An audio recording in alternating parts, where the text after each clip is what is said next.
guys, welcome back.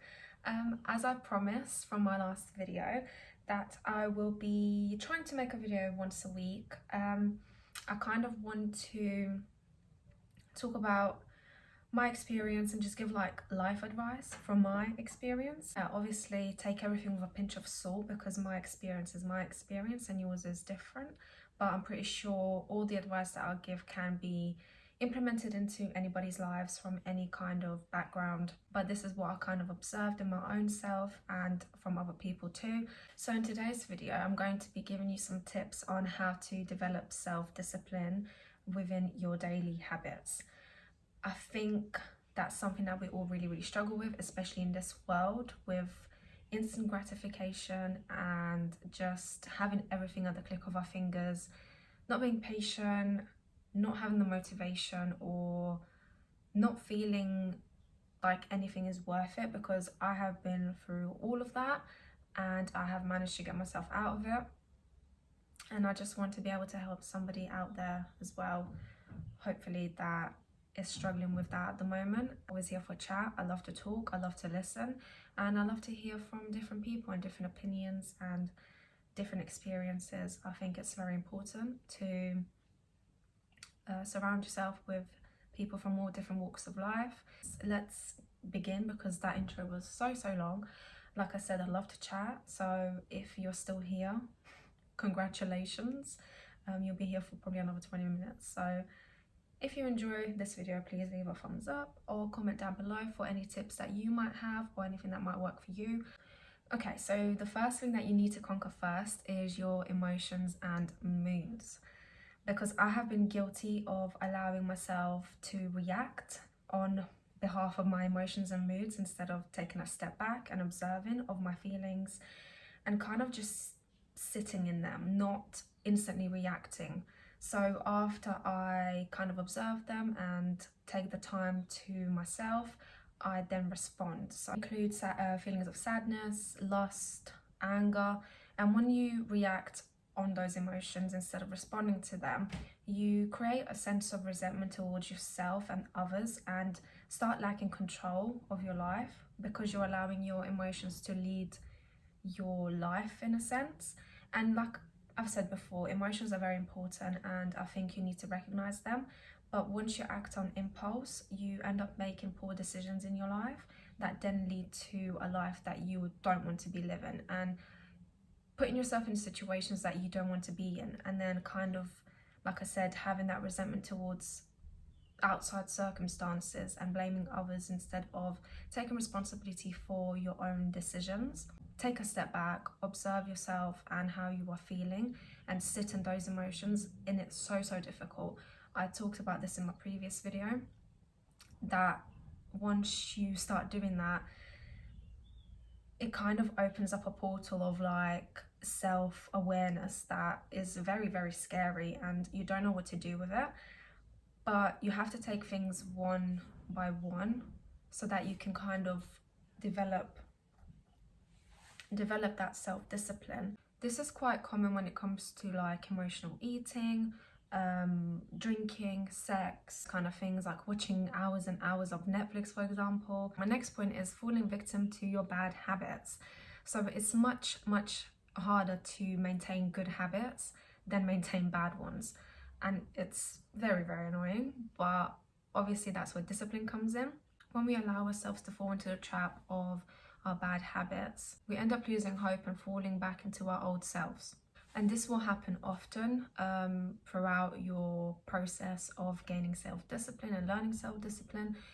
So for example, for me is, I would be on a good exercise routine for like 2 weeks straight, and then I would eventually get bored, or I just wasn't liking what I was doing and fall off of that, and then beat myself up for it because I again could not maintain something that I promised myself that I will.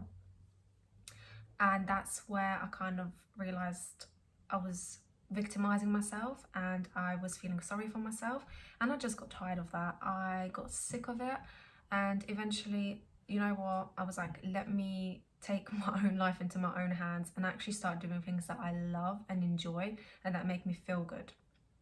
So I started to make an exercise routine that works for me. So I do follow my menstrual cycle. So I work out different phases, so like the follicular phase, ovulation phase, luteal phase, and then the menstrual phase. I exercise very differently, I eat very differently, and that has completely transformed my life. And I have really taken that into control. I can also do a separate video on that, just how I've kind of organized my little exercise routine and my diet and stuff. And since I've been following that for a few months now, the way I feel has completely changed. And I think also what's important to keep in mind is what motivates you. So for example, if you're after like aesthetic reasons, that's not bad. If that's what motivates you, that's what motivates you. And I think that's what I kind of kept in mind, was just the aesthetically looking good. And that did not motivate me, even though I thought it didn't. What actually motivated me was feeling healthy, feeling good, feeling strong when I'm older. That's one thing that I really value, and I think we need to all kind of think about. Just because we're young doesn't mean we can just do whatever we want, because that is going to catch up with us. It has been proven time and time again, and I want to be able to be there for the people that I love when I'm older, and to still be able to do things for myself and not have to rely on anybody. And obviously I'm not saying just because I'm exercising or eating healthy that I won't have to, because anything else can happen, an accident or anything. But that, like, my health is in my own hands, and I can control that, and I can make decisions that will positively impact my future self. And that's what motivates me, is knowing that I potentially will be healthy and will live a longer life and a healthier, happier life. And realizing that my health is my number one priority. That's what motivates me, and that's what keeps me going when it comes to my exercise and my lifestyle, the way I eat, all of that, like drinking, smoking, all of that. Because I'm sure we all have had family members that heavily drink, heavily smoke, and you see how much that impacts their life. And I just think it's so important to look around the people around you and see whether that's the life that you want for yourself. And if not, then you need to make that change. It's also incredibly important to introduce a new routine slowly, just because it's much easier to maintain than if you jump in head first. Because once you overwhelm yourself, it's so much harder to maintain that, because you just can't focus on one thing at a time, and you feel overwhelmed, and then you get stressed, and then you give up, and that's just how it goes. And then you repeat the cycle. I need a drink in my tea.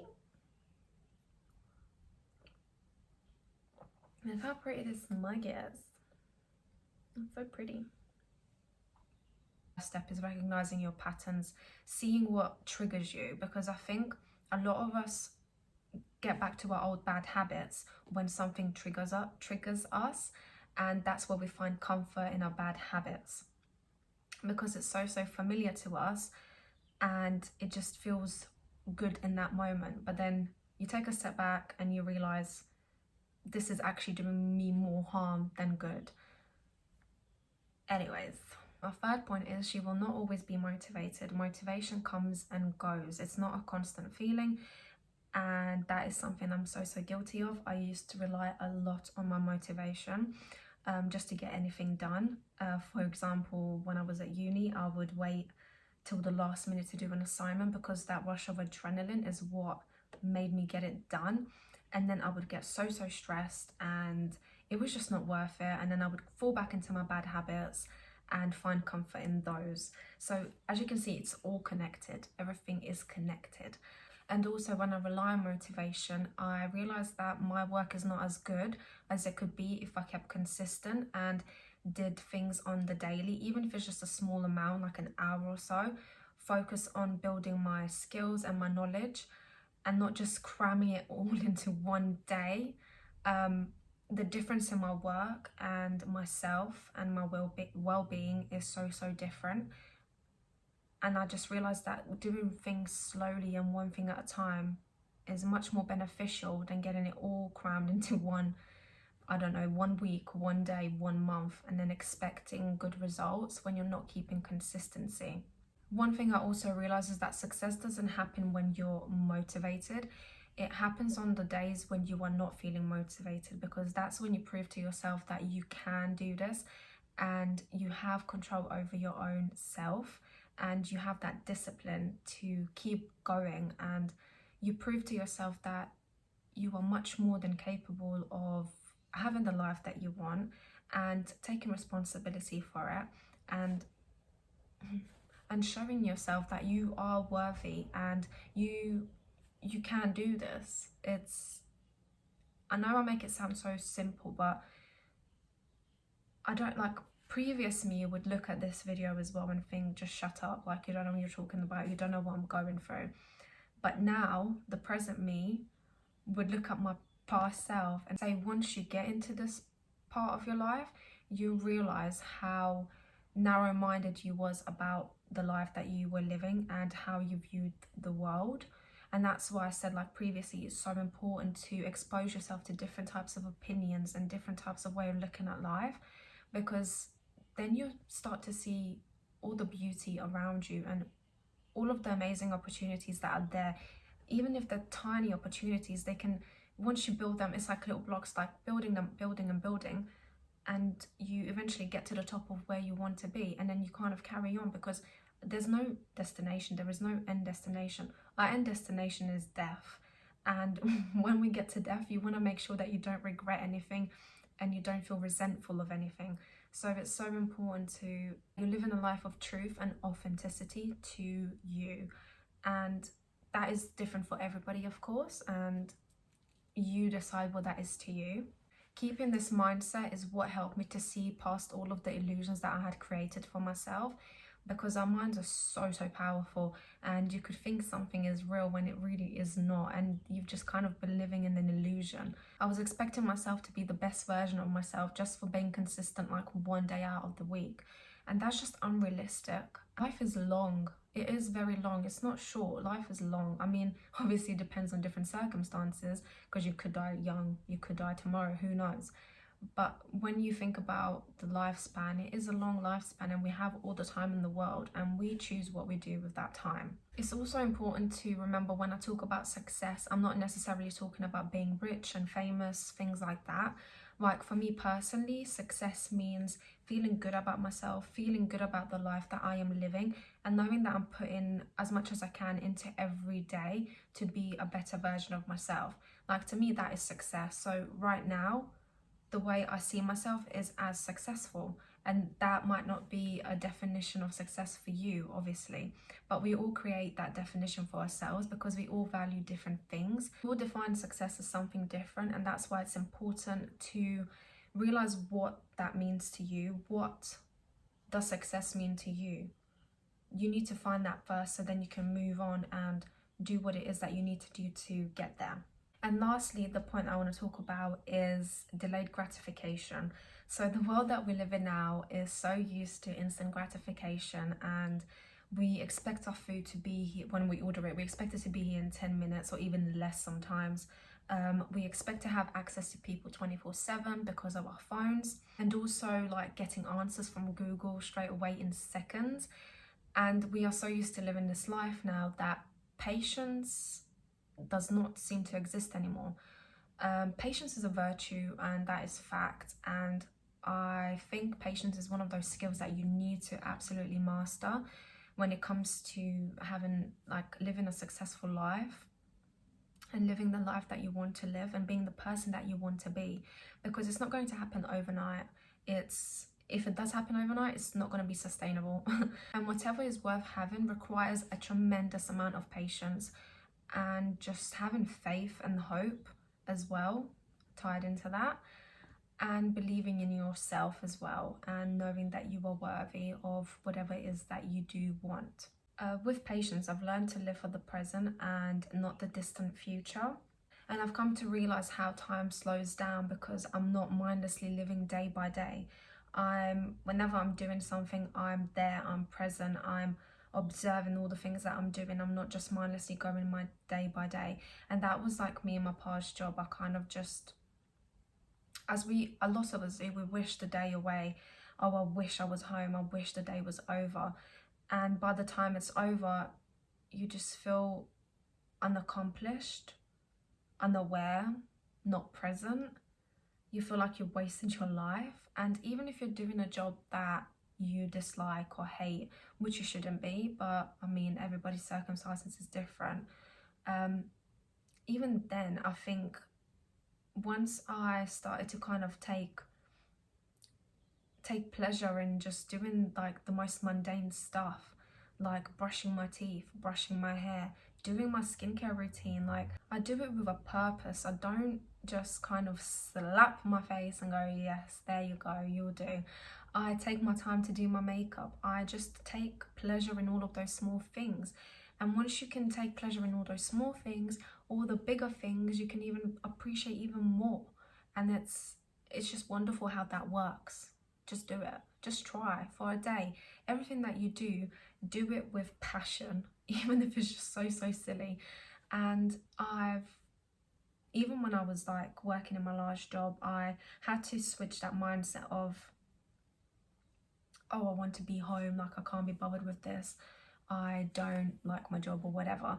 Once I switched to enjoying the little things that I was doing, like typing on my computer or serving customers or just asking people about their day and what they do out of work and what kind of things they get up to, is you create those relationships as well, and then you feel better about yourself too, because you've taken that interest in somebody else and not just kind of constantly in your head about your own problems. And yeah, I don't know, I think like it's all practice at the end of the day. And like I said, we are all different stages of our lives, and I think being in your mid-20s as well, or just 20s in general, is such a confusing time, because it's like you feel like you're not where you want to be yet, but you also don't know where you want to be yet. And then you don't know if you're doing enough or if you're doing too much. And it's just like a time of figuring yourself out. And that's what it is. It's literally time. Your 20s is your time to figure yourself out. You should be trying new things constantly, figuring out what it is that you like, what you don't like, what you enjoy, what you hate. And yeah, just do as much things as you can. Read as much as you can. Watch as many documentaries as you can. On all different types of subjects, because there's so much to learn in this world. And creating that discipline with like knowledge and having that desire to learn and know more is going to get you so far in life. Discipline is also putting in the work when you don't have anything necessarily to show for it. Making short-term sacrifices like going out every weekend and going back to step 1 of your sobriety the next week, or spending £4 a day on coffee, which I was very guilty of, and I've stopped that now. And so much money, like you don't realize how much money you waste on little things like that. Those short-term sacrifices is what's necessary to achieve your long-term goals, and you need to keep that in mind whenever you feel the urge to break a good habit. You just have to get past that point of where you feel like completely giving up, because that's where you're going to see a breakthrough. And I've had that so many times where I would get to a point where like I'm not seeing any results, I'm not feeling a change, I'm not feeling any different, I'm just going to give up. And that's what I used to do. I used to give up and go back to my old self. And when I went past that point where I continued going, even though I wasn't seeing any results, even I felt like giving up, that's when I saw results. That's when I started to change. That's when I started to feel different. And it's incredible, because one day you could be like down here, and the next day after all that work, you're up here, you know? And obviously that can take weeks, months, maybe even years sometimes, but you just need to keep going, because I'm telling you, once you do, you will get there. And yeah, that's what I've got. And you have to remember that nobody's going to come and save you. Nobody's going to come and do these things for you. You have to take your own life into your own hands and take responsibility for that. And yeah, I mean, that's been, oh God, I've been talking a lot. My mouth has gone dry.